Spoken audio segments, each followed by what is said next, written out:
welcome everyone. Welcome to our new podcast of UniLife. Today we'll be talking about money management with our guest star Nina. Nina, if you want to say any words. Yeah, hi, my name is Nina. I'm a recent graduate of McGill. I graduated last school year. Now I'm working actually in finance in the capital markets. I have worked actually as a financial advisor, and now I'm working on the investment side with equity analysis. That's a bit of my background. Awesome. So Nina, this episode will be basically talking about your strengths and difficulties while starting McGill, because obviously moving into Montreal and starting your whole new life, and especially with you being in finance, knowing a lot about money, we're going to be talking about more the money side of things. So, for example, how the affordability was, if you got any loans, and etc. and etc. So, Prime, if you want to take it away. Yeah, so let's talk about our first question is kind of about scholarships. So if you apply to things like OSAP or your school's scholarship program, how does it work? Like, does it not have to be step-by-step process, but something general? Yeah, of course. So there's a bunch of ways to get funding for your education. OSAP is a great resource. I wouldn't exactly say OSAP is a scholarship. It's more just a financial aid program for Ontario residents. So even though I went to a school in Quebec, because I was still an Ontario resident, I was able to get OSAP. So OSAP, it's two parts. One part's a loan you have to pay back, and the other part is a bursary. So it's free money. So you get $12,000 from OSAP, and maybe 8,000 could be a loan and 4,000 would be a bursary. You wouldn't have to pay the $4,000 back. So it's an amazing tool and resource, and you would be surprised how much money you could actually get, even no matter how much money your parents make. And it's dependent on your financial situation. So they take into account your parents' salary, how much resources you have. So if you have an RESP set up by your parents, they take into consideration how much your parents have declared they would contribute, and then they do a calculation and they give you your funding. So you have to apply every year for it. You don't just apply at the beginning of your 4-year education. Each year you have to reapply. And it's amazing because even though you do have to pay back the loan, there's a grace period of 6 months after you graduate from university where you don't have to pay any interest. And interest paid on student loans actually is tax deductible. So when you do, do you guys have jobs right now? Do you guys pay taxes? I used to have one, but Yeah. So like as you know, tax is deducted from your pay stubs every pay, and it's just when you do your taxes, that's when they do the reconciliation to see if you overpaid or underpaid your taxes. So the interest on the loans is actually tax deductible. So typically as a student, unless you're making a lot of money with a side hustle, you will get money back. So that's OSAP. In terms of scholarships, there's many scholarships you can apply for. There's some that are school specific. There's some that are just funded by organizations. Some corporations have scholarships. For example, a lot of the big banks like RBC, TD, they have a lot of like massive entrance scholarships, like 30, 40,000. Those are highly competitive. I would say take your chance elsewhere. School scholarships are actually amazing. So there's always an entrance scholarship. I got an entrance scholarship into McGill, and that's for me primarily based on academic merit. The ones that are based on your school activities and things like that usually require supplemental application, and there's so many. There's actually a website called scholarships.com, scholarshipscanada.com. You put in your preferences, and then they actually send you emails every week when there's a scholarship that is relevant to you. So some scholarships, it's only for females and it's only for soccer players. There's some criteria you have to meet to make certain scholarships, and Scholarships Canada does a great job sending you links for things like that. And those scholarships, even though they're $1, $2, $3,000, they don't seem like a lot compared to the big ones. They add up, and I think those ones are actually easier to grab than the bigger scholarships. And when you're actually in university, there are some scholarships you can get just by keeping up a certain GPA or by making a difference in your school community. So at then you will be part of an undergraduate emailing list, and that list will be sent out by your department, your faculty. It's going to have all sorts of events that are happening, and then there's also going to be a section with scholarships, and essentially they're created by like very very wealthy families that have donated to your school, and it will have certain criteria that you have to meet. You apply, and then those are some other scholarships you can get while you're actually in school. The biggest ones though are when you're applying for first year. Those ones are super competitive and very time consuming. So it's up to you if you want to go for that. And then yeah, that's essentially it for OSAP and scholarships. I do have some other tips on where you can get money and save money. Saving money is just as important as saving and managing money is just as important as getting money, because you can have the highest income in the world, but if you spend it like crazy, you're not going to have any savings. So most schools have a financial aid office, actually. Most people don't know this, and some people graduate without taking advantage of it, but they're almost like OSAP, where you just apply. It's very easy, and you're almost guaranteed to get money, and they'll give you free money depending on your financial circumstances. My roommate, actually, she did it in her first, second, third, and fourth year. I only did in my third and fourth year, and she was able to get $10,000 each year just by applying. You fill out a profile, your parents' financial situation, your financial situation. You have a meeting, you tell your story, and then they give you money. Because what happens when you graduate from university, you start getting these alumni emails which ask for donations. So a university is just a business where they're just trying to churn out good students, and how they're able to how they're able to produce good students, well, good education, and they try to make life as easy as possible for the students who are going through school. And financials is a big thing, like if you do it, if you take a job where you're worried about money, you don't have as much time focusing on your studies. So they ask these alumni who've already graduated, have full-time jobs, to donate.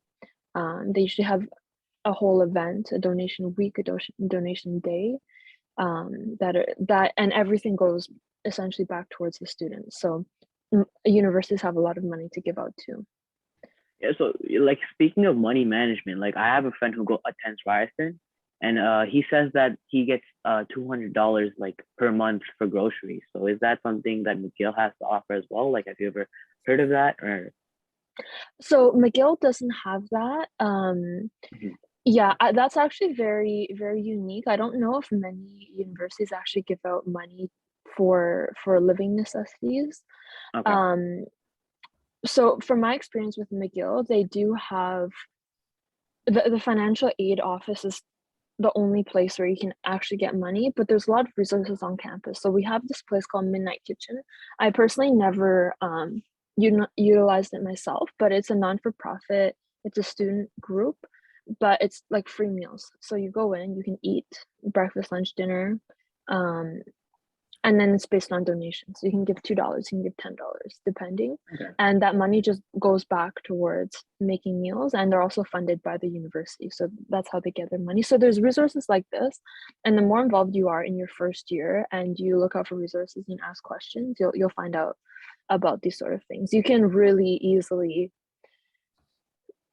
pay very little for food in your first Okay. during your time in university, for sure. Mhm. Yeah. So I want All to right, that's backtrack great. a little. Sorry, I want to backtrack a little bit. And you were saying how, like, when you were in high school, especially applying the first year, there was a lot of these scholarship programs that are very competitive. Now, would you say Mhm. that you had to do a lot of research on your own to find out about these Mhm. scholarship programs, or would you say the school kind of offered you like these resources? Well, so I mean, I went to Richview as well. You guys are from Richview. Um, so I would only assume that their information is better now than before. Their counseling has improved. I was made aware of the major scholarships, but I found I had to do a lot of work myself. Um, and unfortunately, I was a bit disadvantaged compared to some of my friends who had. So me and Ben, our parents are immigrants. Their English is not amazing, and we had to kind of a lot of these things, like looking for university and scholarships, I had to do on my own. I had friends whose mom was like, "Oh, look, I found this scholarship for you. Think it's perfect? I made a list of 10 scholarships for you." I never had that, and I found what the school provided was very bare bones. You know, they would do the necessary promotion of, you know, you guys have heard of the Lauren Scholarship, right? They'd promote that. They'd mention the big banks, but they don't do anything, you know, specialized to you. They just kind of talk about the general things, and I didn't find they were particularly useful in showing you how to succeed in getting those scholarships. So yeah, it was a lot of work on my end to learn about this. I see. So now let's talk about how like after, so now you're in university and now it's your first year, you just moved in. Let's talk about it like Mhm, that. So how was it a mhm. big step into budgeting yourself, you know? Now you have to worry about food, laundry, and all these other things compared to when you were at home in high school. Mhm. So my first year, I'll tell you about my first year, but I think the best year to talk about would be my second year, Mhm. because that's when I actually had to worry about budgeting. My first year is because I lived in residence. I had a meal plan. My rent was there was a fixed amount every month going through for my rent, going through for my meal plan, and my rent for residence, it covered everything. So heating, electricity, water, everything was covered. It was extremely expensive though. Meal plan two, my parents would pay an amount, and that's how much amount I had. Imagine like a credit card. It was just a card with dollars on it, and I just swipe it when I go to the school residence cafeterias. So there, the only thing I really managed was my money on my meal card.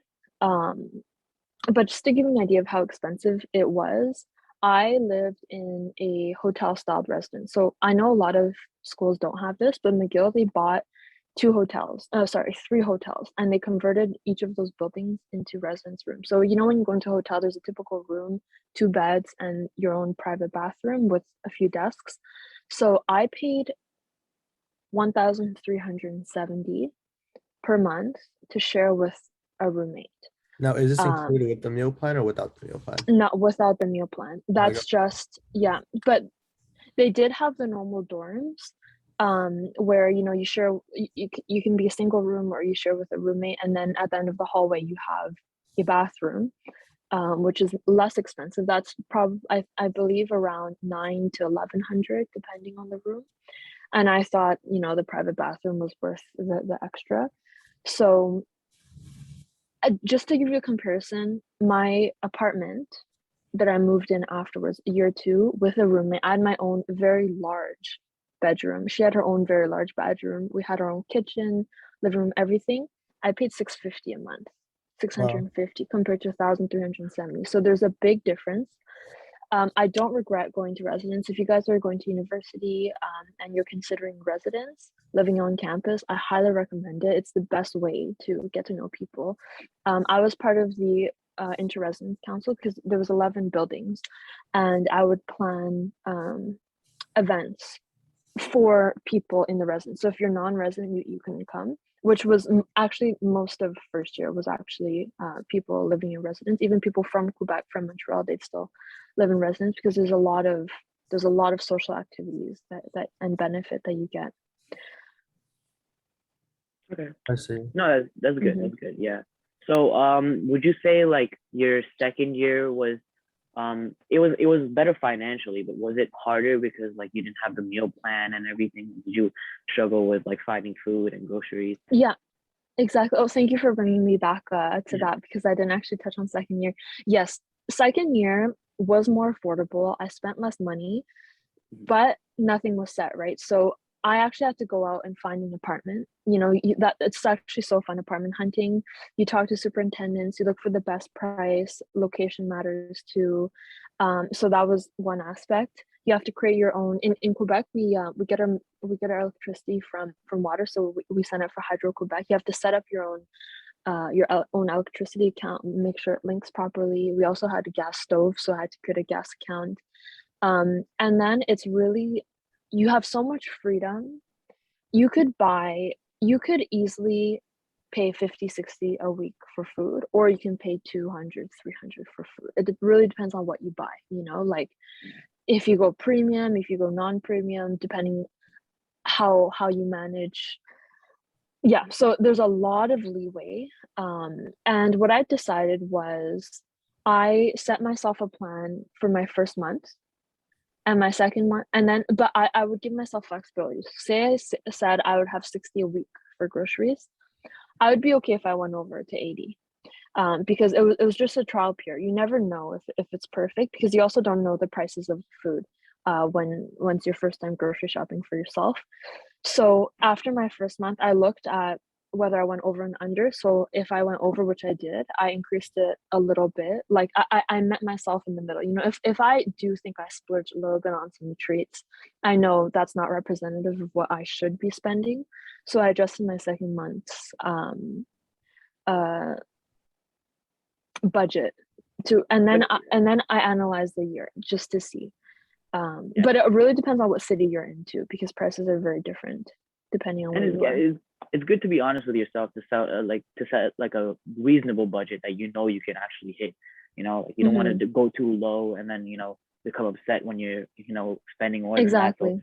it's good to spend. It's good to have like a reasonable budget. I agree with that. And you were working during this second year, so you Yeah, I've been working since I was 16. I always had a okay. job. I always had a part-time job, and I was working. So that helped too. Um, First year I was getting help from my parents. Second year as well. And then I decided to become more financially independent, because you get a better sense of responsibility and you care more when you spend, when it's your own money. When it's your parents' money, Yeah. you don't care as much, even if you think you care. When you are fully independent, you'll realize how much you care about the things you buy with your own money. um so yeah, I had a job, and I wanted more freedom and flexibility. I wanted to be able to spend on what I wanted without my parents asking, well, we already gave you this amount. Like, why are you asking for more? If I did want to do something special, for a certain occasion. Um, yeah. So yeah, I did hold some part-time jobs. Okay. So So this is like yeah. Go okay. ahead. Go ahead, Risha. No, you can continue. Mine's kind of a All right. side. Thank you. No, so I was just gonna ask, like, with your job, with your earnings that you got like monthly or yearly, like, how did you decide how much of it to use for? Like, obviously, you had to use a lot of it for necessities such as groceries, food, rent, like the electricity bill. But how did you kind of like manage your like financially manage your paycheck based on like how much goes towards your tuition, how much you get to Mm-hmm. spend for yourself, because like obviously you need to have somewhat of a work-life balance, so like how do you Mm-hmm. manage your paycheck in that sense? Yeah, of course. So I use Excel quite a lot. I used an Excel, and I had my so because I also had OSAP, right? And I had lump sums of money coming in from like scholarships, the financial aid office. That was my one-time lump sum, and I attributed that to my tuition. So my tuition was also, you pay, it's up to you. You can ask to pay monthly. Actually, they have financing Oh, options like okay. that where it's no interest. You can split over 4 months, or you can pay one shot. And because I had the money from OSAP, I just paid it one shot, because Mm-hmm. I need to put reminders, or else I'll forget. So if I could pay the first time, I will pay the first time if I have the means to. So that's where that money went. Any excess, I would put into savings. And Okay. then that's when my income, and it was supplemented by some money my parents gave me monthly. That's when I would break it down into rent, electricity, phone bill. You have your internet bill too. That actually Yeah. adds up to quite a lot of money, and food. And what you always want to do is you want to save at least 10% of the money you've earned Mm-hmm. into savings. So that's when you'll have to make some concessions. One big thing you guys will, unless you live with your parents, then it'll be toned down. But if you don't, eating out with friends is the biggest expense you will have. It is Yeah, crazy. tell me about it. The Yeah. student life transforms you into someone different. You spend, in terms of eating out, you spend like you're a millionaire. I'm not kidding.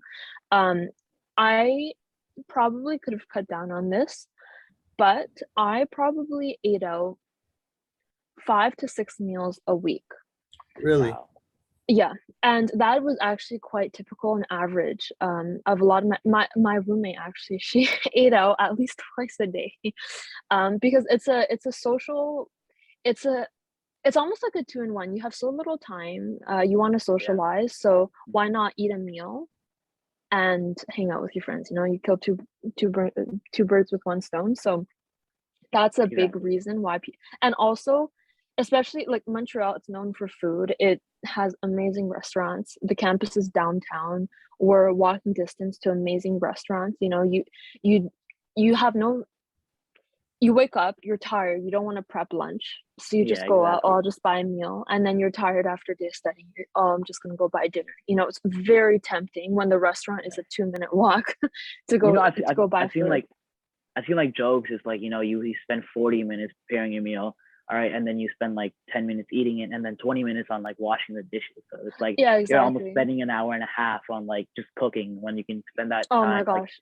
20 Dishes will minutes be just your worst ordering. enemy.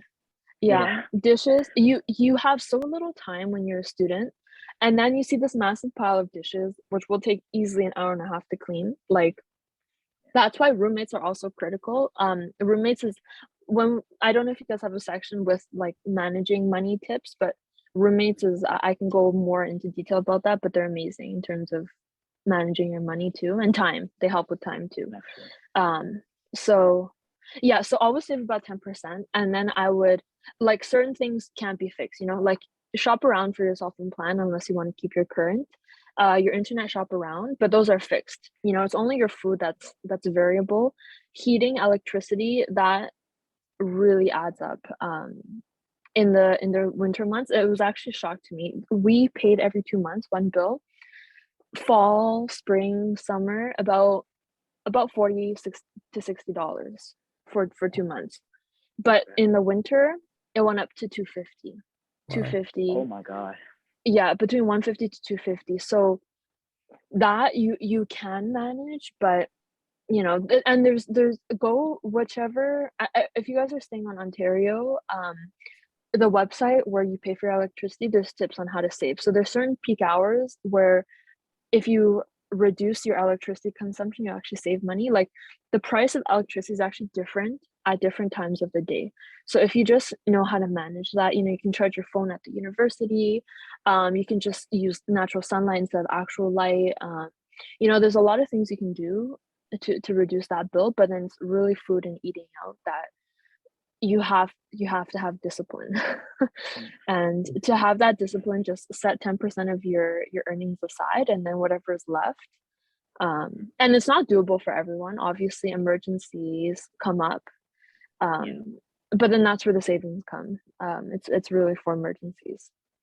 yeah, So So okay. my question was gonna be about kind of what you touched a little bit upon. Now everyone goes to university and they want to experience the social life, especially McGill, downtown Montreal. I've been there, it's amazing, it's beautiful. So it's Friday night and you want to go out and you want to have a good time, whatever, right? So how mhm, does that go into your budget? Like, do you set aside money for just strictly mhm. going out, maybe to a club or a nice restaurant or things like that, or do you tone down a little bit on that and stay in? Yeah, of course. I definitely have. You should have a bucket in your budget for any possible thing you can do, and you can have just a general name for it too. So, I have my rent, electricity, phone, internet, and then I have my leisure. So it's really up to you what you consider as leisure. I have leisure entertainment. So if you go to a bar, and okay, so I'll just go through my buckets and I'll tell you kind of where I allocate. Yeah, so I have my buckets, finishing all with eating out. And if I go to a bar, it could be either eating out or leisure slash entertainment. So I'll see where I have room in my budget, and then that's how I budget for things like a Friday night. And then things like social circles, do they have a lot of pressure on things like that or no? On like going out No, and as long as you set your boundaries, like there's nothing wrong. And I felt the pressure to kind of hold in any financial um hardships in. Like I didn't want to seem like I couldn't afford to go out, but just no one will be upset with you if you say, "Hey, I'm tight on my budget. You Mhm. guys go have fun, but I can't join you this week." People are so nice. My friends would actually be like, "Oh, let's stay and watch Netflix." They'll change for you, or they might be like, "Hey, it's on us this week," or they're like, "No problem, join us when you can." People, if you have good friends, they won't pressure you. I see. Now we're reaching the end of this podcast, and I want to end it off with one question. If you had to do it all over again, would you prefer living at home in an Ontario university, or would you go with your McGill experience? Oh, for sure, my McGill experience. And even if I went to Ontario University, I would still live in residence. I don't regret that at all. The only thing I would take back would probably be my eating out. My eating out bill. That was yeah, that was a bit high. I see. Well, Nina, thank you so much. I think you've helped me, Huzaifa, Param, and probably many others that watch this podcast how to budget and do many other things while entering university. And from all of us and our whole UniLife group, we thank you very much for attending our podcast. Thank you so Yeah, much. of course. Not a problem. Thank you for having me. Of course.